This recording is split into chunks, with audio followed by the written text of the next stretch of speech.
এখন যদি সকল রাজনৈতিক দল একই সুরে একই কথা বলে, তাহলে তো আর ভিন্ন ভিন্ন রাজনৈতিক দল থাকার কোনো প্রয়োজন নাই। আমরা জানি প্রফেসর ইউনূস শুরু থেকে ঐক্যের কথা বলছেন এবং উনি বলছেন ঐক্যই শক্তি। আমরা দেখলাম সেনা প্রধানের কথায় প্রফেসর ইউনূসের কথারই প্রতিধ্বনি হলো। প্রশ্নটা ছিল রাজনৈতিক দলগুলোর মধ্যে ঐক্যটা একটু কম হচ্ছে। দেখুন, রাজনৈতিক দলগুলো প্রত্যেকে যার যার আদর্শ, যার যার হিসাব নিকাশ এবং যার যার দলের কৌশলগত যা সিদ্ধান্ত, সেভাবেই তারা কথা বলবে। এখন যদি সকল রাজনৈতিক দল একই সুরে একই কথা বলে, তাহলে তো আর ভিন্ন ভিন্ন রাজনৈতিক দল থাকার কোনো প্রয়োজন নাই।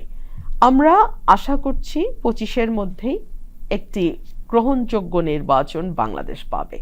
সেই গ্রহণযোগ্য নির্বাচনে কি আপনি চান সকল দল একই সুরে একই কথায় একইভাবে নির্বাচন করুক, মানে হাসিনার টার্মের রিপিটেশন হতে থাক? তা তো না।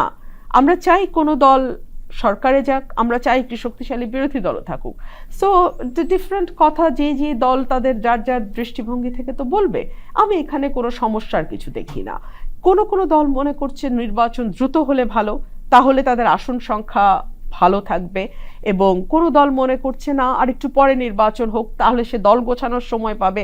যার যার দলের জায়গা থেকে শেষে কথা বলবে। তবে বাংলাদেশের মূল যেই জায়গাটা, যে আমরা একটি গণতান্ত্রিক সরকার চাই, এই ব্যাপারে কি আপনি দলগুলোকে দ্বিমত করতে দেখেছেন? দেখেননি।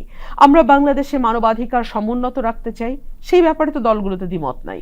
আমরা বাক স্বাধীনতা চাই, সেখানেও দ্বিমত নাই। আমরা লুটপাট দুর্নীতির পরিবর্তে একটা জবাবদিহিতামূলক সরকার চাই, সেখানেও তো কারো দ্বিমত নাই। সো মূল যে কি ইস্যুগুলো, সেখানে তো কোনো দ্বিমত নাই।